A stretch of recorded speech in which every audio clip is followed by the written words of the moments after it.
Selamat pagi. Mulai kegiatan pembelajaran hari ini, saya minta satu orang untuk memimpin doa tentang kelas. Teman-teman, sebelum kita memulai pembelajaran kita pada pagi hari ini, marilah kita berdoa menurut agama dan kepercayaan kita masing-masing. Berdoa dimulai. Berdoa selesai. Saya mau cek kehadiran, kira-kira ada yang nggak hadir hari ini? Baik, sebelum masuk ke materi pembelajaran, jadi saya ingin mengajukan beberapa pertanyaan yang berhubungan dengan materi pelajaran kita pada hari ini. Pertanyaannya adalah, apa yang terjadi ketika jari tangan kita tidak sengaja tertulis, terus apakah darah yang akan keluar itu berlangsung secara terus-menerus. Jadi pastinya kita semua itu pernah mengalami luka di permukaan kulit. Jadi entah itu tertusuk jarum atau teriris sesuatu yang tajam, benda tajam seperti itu. Luka itu pasti akan mengeluarkan darah. Apakah darah yang keluar itu akan muncul secara terus-menerus? Kalau menurut kalian? Tidak. Jadi untuk setelah terjadi luka setelah beberapa saat, biasanya darah yang keluar melalui luka itu akan berhenti dengan sendirinya. Nah, kenapa hal itu bisa terjadi? Kira-kira apa hubungannya dengan materi pembelajaran hari ini? Jadi tidak lain dan tidak bukan, kita akan membahas tentang pokok bahasanya tentang darah, khususnya sistem sirkulasi, sistem peredaran darah pada manusia. Materinya itu tentang komposisi darah dan golongan darah. Kemudian menurut kalian, kenapa mempelajari sistem sirkulasi itu penting? Kenapa kira-kira?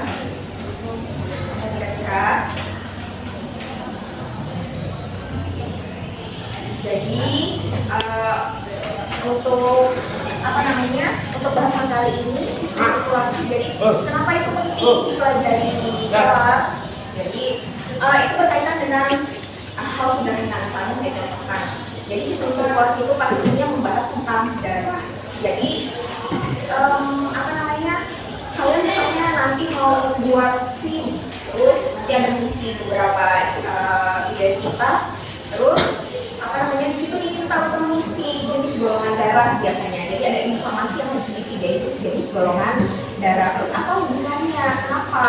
Kenapa itu penting? Ya, siapa tahu nanti pada saat keadaan mendesak, kalian memerlukan donor dari orang lain, atau sebaliknya kalian akan memberikan sebagian darah kepada orang yang memerlukan. Jadi harus ada kesesuaian antara jenis golongan darah si pendonor dan si penerimanya. Ya, jadi seperti itu kurang lebih gambarannya. Nah,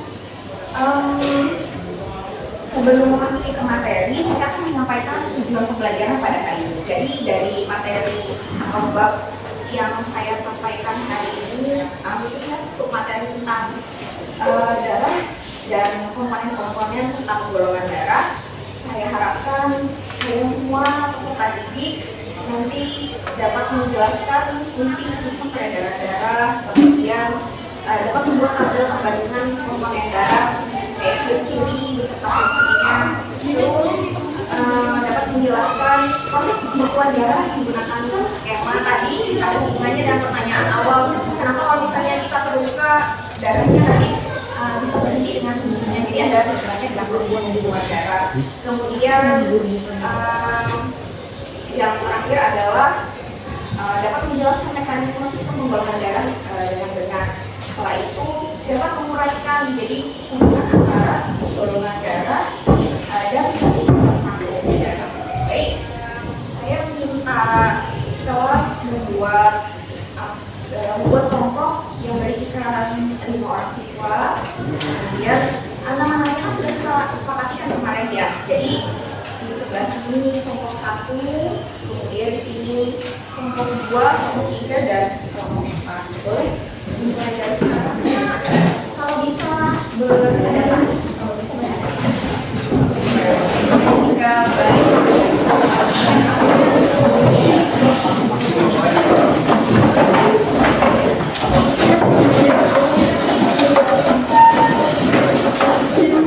Sesuai dengan ngomongnya. Oke, baik. Selanjutnya adalah saya akan menampilkan satu video pembelajaran. Jadi dari video itu nanti saya minta kalian menyampaikan informasi yang bisa kalian dapatkan dari hasil menyaksikan video ini. Nanti perwakilan saja saya tunjuk. Cermati videonya dengan sama-sama.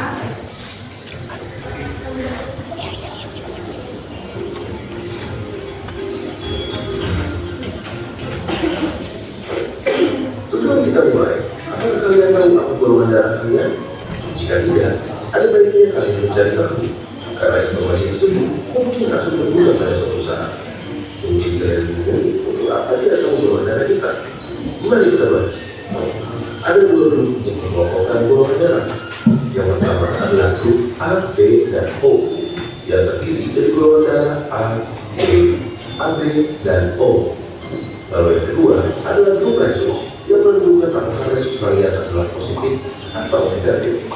Betul sekali, tipe golongan darah bukan hanya terpacu pada grup A, B, O, tetapi juga pada grup resus, yang berarti ada total 8 tipe golongan darah. Perbedaan ini sudah tertulis di dalam kode genetik kita, yang menentukan standar mana yang tubuh kita akan produksi. Pada seseorang yang bergolongan darah A, diperlukan sel darah merah yang mengalir di dalam pembuluh darah dia. Ada suatu protein atau disebut antigen yang bertipe A. Ngomong-ngomong, antigen merupakan zat yang memicu sistem tubuh untuk membuat antibodi dan membantu membedakan sel tubuh sendiri dengan sel yang asing. Pada itu, golongan O adalah donor universal dan golongan AB adalah penerima universal. Peraturan yang sama berlaku untuk sistem resus, di mana seseorang dengan resus positif dapat menerima dari resus positif maupun negatif, karena resus negatif tidak mempunyai antigen D. Namun, seseorang dengan resus negatif tidak dapat menerima dari resus positif. Jika kalian belum begitu mengerti, kalian bisa melihat tabel berikut karena informasi ini akan sangat penting. Guna menghindari transfusi dari donor yang sama kepada penerima yang sama. Oke, baik. Videonya sampai di situ. Jadi videonya memberikan informasi tentang sistem penggolongan darah. Kira-kira setelah menyimak hasil video tadi, apa informasi yang bisa kalian kemukakan? Ya, coba Indonesia dulu. Jadi bahwa golongan darah dalam sistem resus itu menghasilkan 8 golongan. Jadi yang pertama itu ada golongan A positif dan A negatif, B positif, B negatif, AB positif, AB negatif, dan O positif, O negatif. Ya, baik. Terima kasih. Sekarang giliran Tabita. Baik, biar saya katakan. Jadi penggolongan darah manusia tidak hanya menggunakan sistem ABO, tapi juga menggunakan sistem resus. Ya, terima kasih. Ada lagi yang mau menambahkan? Satu lagi? Ya, Ami. Ya, baik, saya akan menambahkan golongan darah pada manusia ada 4 jenis, yaitu A, B, AB, dan O. Terima kasih. Jadi karena sudah duduk di kelompoknya masing-masing, saya akan membagikan lembar kerja peserta didik. Jadi nanti di sini kalian akan lebih lanjut membahas tentang sistem penggolongan darah, kemudian komponen-komponen yang menyusun darah, kemudian nanti ditampilkan beberapa tabel. Jadi kalian mengisi di situ. Kemudian ada wacana nanti didiskusikan. Kemudian kalian cari penyelesaian masalah dari wacana tersebut. Boleh nanti mencari informasinya via internet, boleh lewat buku paket dan lembaga ajar yang ada.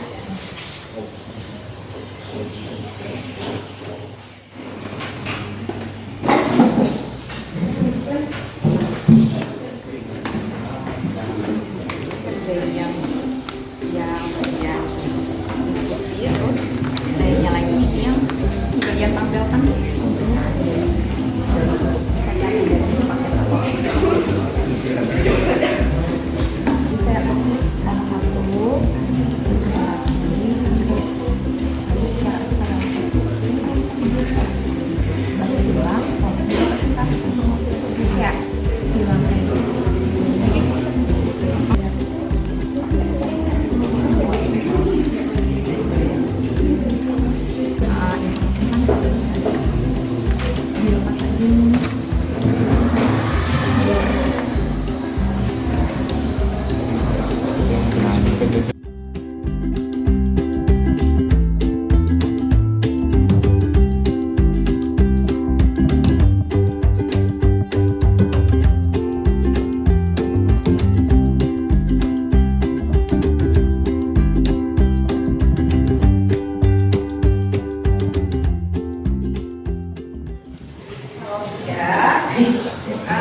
ada perwakilan kelompok yang mempresentasikan hasil diskusinya tentang wacana. Jadi wacananya bisa kalian lihat, dan saya tampilkan juga di slide. Jadi ada seorang anak bernama Wahyu, terus tiba-tiba ada suatu kejadian dia mengalami luka sampai dengan banyak darah. Nah, kebetulan dokter meminta salah satu dari orang tuanya untuk mendonorkan darah kepada Wahyu, dan ternyata setelah dicek golongan darahnya tidak sesuai. Wahyu golongan darahnya O, tapi ada ibunya AB.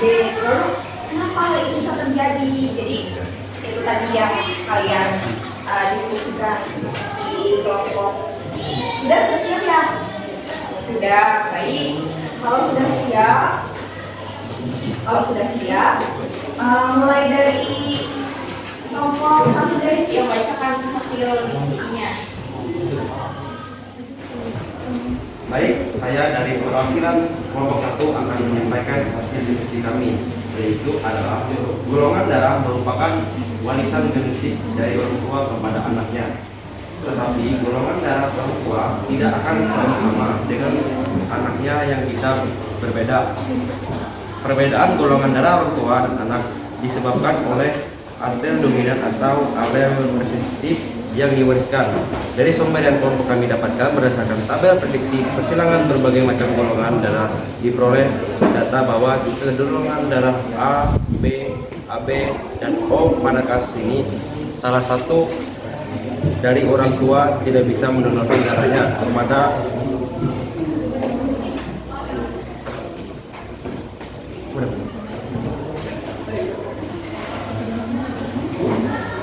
Wahyu, karena pemilik golongan darah O hanya bisa menerima transfusi darah dari sesama pemilik golongan darah O.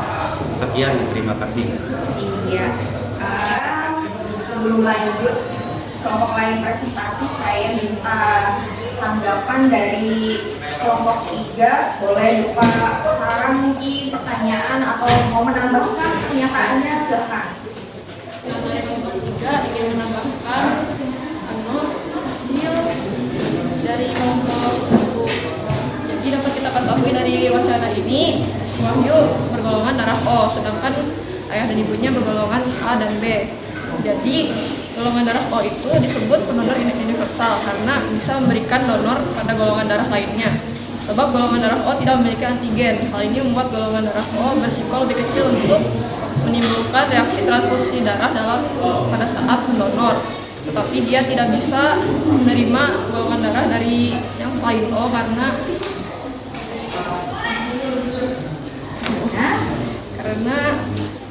Kalau misalnya dia menerima itu akan terjadi reaksi penggumpalan karena tidak bisa.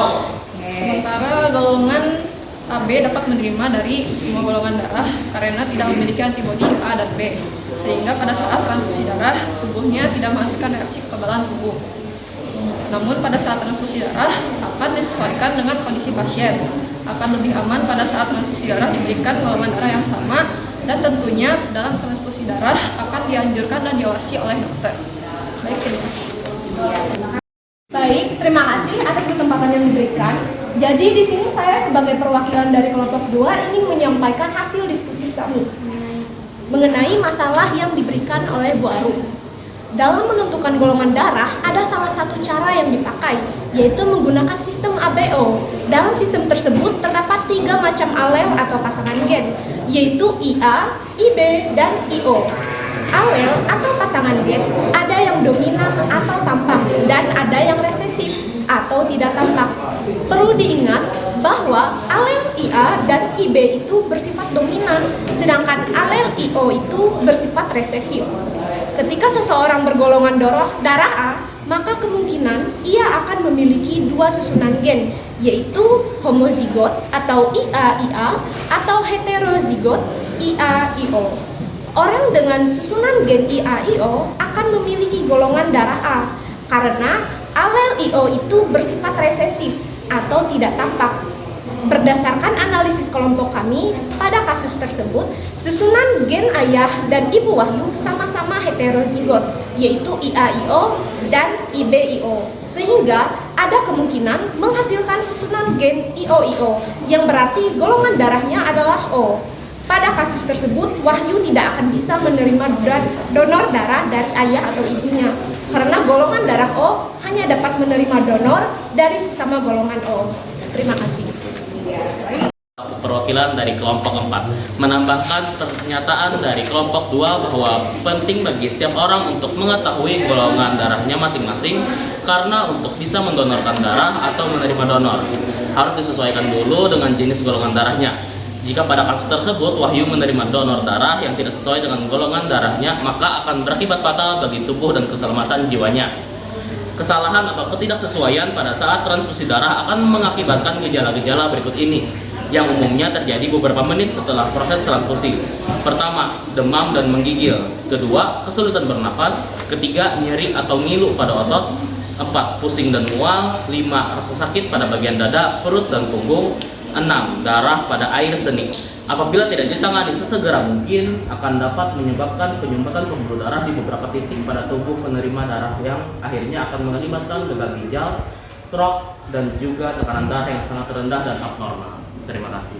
Iya, baik. Terima kasih. Nah, sekarang biar masalahnya clear. Jadi, kenapa kita bahas ulang kenapa si Wahyu tiba-tiba muncul golongan darahnya O, tapi ayahnya bergolongan darah A dan ibunya bergolongan darah B. Kenapa itu bisa terjadi? Kalau secara awal kan kalau misalnya ayah bergolongan darah A, terus ibu bergolongan darah B, maka hasil keturunannya kira-kira apa golongan darahnya? A bisa A atau B atau AB.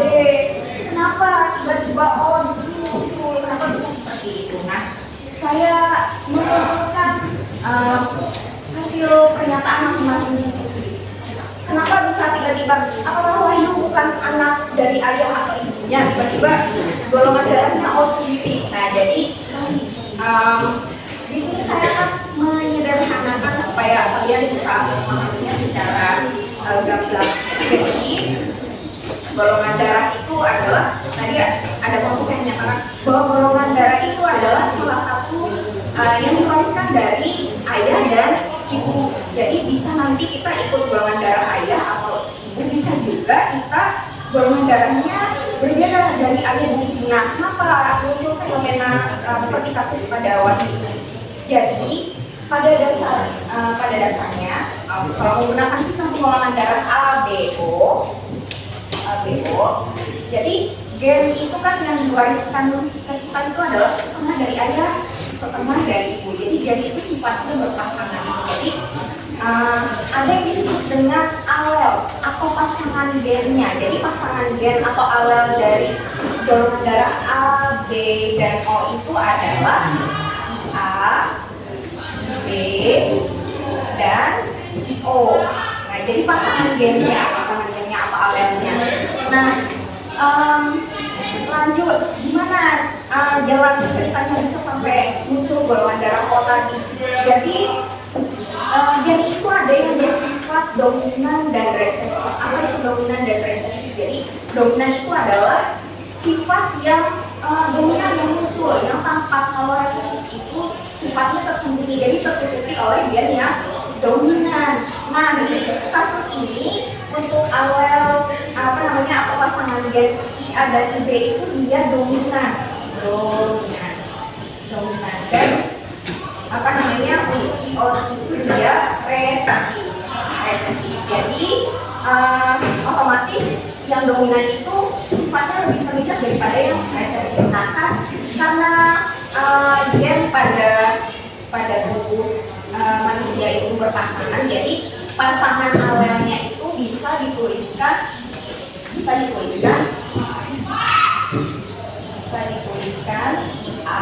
IA, terus ada IO, kemudian ada IB, terus ada IB, IO, dan dengan golongan darah ayah dan ibunya si Wahyu. Jadi yang seragam pasangannya kayak IA itu disebut dengan istilah homo. Kalau tadi ada contoh yang menjelaskan di sini. Jadi kalau dia sama seragam IA namanya homo zigot. Tapi kalau dia beda IA dan IO itu dinamakan heterozigot. Nah, orang yang bergolongan darah A kemungkinan pasangan alelnya itu antara dua ini, IA homozigot atau IA IO atau heterozigot. Begitu juga si ibu yang tadi bergolongan darah B, kemungkinan pasangan alelnya itu sementara di deteksi ada dua, yaitu IB dan IO. Nah, pada kasus Wahyu kenapa dia tiba-tiba muncul golongan darah O? Jadi kalau bisa ditarik kesimpulan di sini berarti pasangan alel punya ayah itu adalah yang heterozigot IA IO, dan punya ibu itu juga yang heterozigot. Jadi ketika disilakan IB IO, maka kemungkinan yang muncul adalah kalau IA disilakan dengan IB jadi IA IB, maka golongan darahnya adalah AB. Betul. Kemudian IA disilakan dengan IO, hasilnya adalah IA IO, maka golongan darahnya apa? A. Karena apa ini tadi? Karena IO resesif, jadi sifatnya resesif tertutup oleh sifat yang dominan, jadi golongan darahnya adalah A. Kemudian kemungkinan yang ketiga IO IB, jadi yang dominan ditulis dulu IB IO, maka golongan darahnya B. Nah, pada kasus terakhir IO maka golongan darahnya adalah O. Nah, jadi itu prediksinya kenapa bisa terjadi golongan darah Wahyu itu O. Jadi kesimpulannya Wahyu berarti bukan anak dari ayah atau ibunya, dia anak ayah dari ibunya, tapi dijabarkan dengan penjelasan seperti ini. Kira-kira baik sampai di sini. Nah, kasus selanjutnya, jadi katanya si Wahyu tadi kekurangan darah, donor darah dari salah satu kedua orang tuanya, sedangkan ayah dan ibunya bergolongan darah A dan B. Bisakah salah satu dari kedua orang tuanya mendonor untuk Wahyu? Tidak. Karena apa?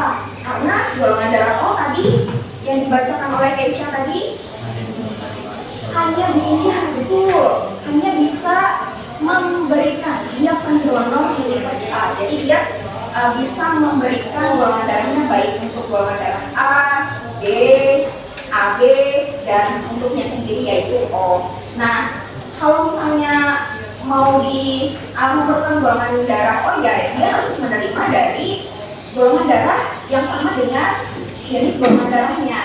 Lain halnya tadi kalau golongan darah AB, kalau AB kebalikannya berarti dia penerima universal, jadi dia bisa menerima. Kalau O tadi itu memberi, kalau AB itu sebaliknya menerima baik dari golongan AB sendiri ataupun O. Jadi kalian sudah mengerti ya dari hasil diskusi wacana itu ya. Ya, ada pertanyaan kira-kira? Ada pertanyaan? Ada pertanyaan? Sudah? Sampai di sini tidak ada pertanyaan? Tidak ada. Baik. Kalau tidak ada pertanyaan, kita memasuki bagian akhir dari pembelajaran. Dari kegiatan pembelajaran hari ini tentang materi sistem sirkulasi, khususnya sistem peredaran darah pada manusia, pokok bahasannya tentang darah, komponennya, kemudian penggolongan darahnya, apa kira-kira yang bisa kalian tarik kesimpulan dari pembelajaran kali ini kira-kira? Yang pertama adalah siapa yang mau coba memberikan satu kesimpulan? Ada? Iya, boleh, Ade. sirkulasi darah, yaitu mengangkut O2 dan CO2 mengedarkan sari-sari makanan. Iya boleh. Ada lagi yang mau menambah? Tipe penggolongan darah yaitu sistem ABO dan sistem Rhesus. Boleh.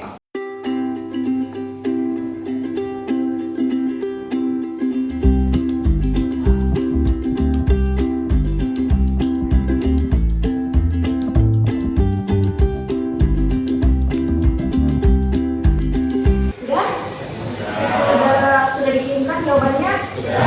Sudah. Oke, kalau sudah, kita masuk ke bagian akhir dari pembelajaran. Tapi sebelumnya saya ingin memberikan apresiasi kepada kelompok 2 karena dalam proses diskusi telah melakukannya dengan sangat baik, tapi bukan berarti kelompok lain juga tidak baik. Dari yang semuanya yang baik, tapi yang paling baik saya putuskan itu kelompok 2. Jadi seperti itu. Terus kemudian untuk pembelajaran selanjutnya, jadi minggu depan kita akan melanjutkan materi pembelajaran tentang sistem sirkulasi dengan topik alat-alat atau organ-organ yang berperan dalam sistem peredaran darah pada manusia. Jadi boleh sambil baca-baca materinya dulu di rumah. Jangan lupa materi hari ini juga dipelajari kembali dan diulangi kembali di rumah. Saya kira itu saja yang dapat saya sampaikan hari ini untuk materi sistem sirkulasi dengan materi kelompok darah, fungsinya, kemudian komponen-komponen dan penggolongan darahnya. Jadi saya akhiri pelajaran hari ini. Terima kasih atas partisipasinya mengikuti pelajaran. Wassalamualaikum warahmatullahi wabarakatuh. Selamat pagi.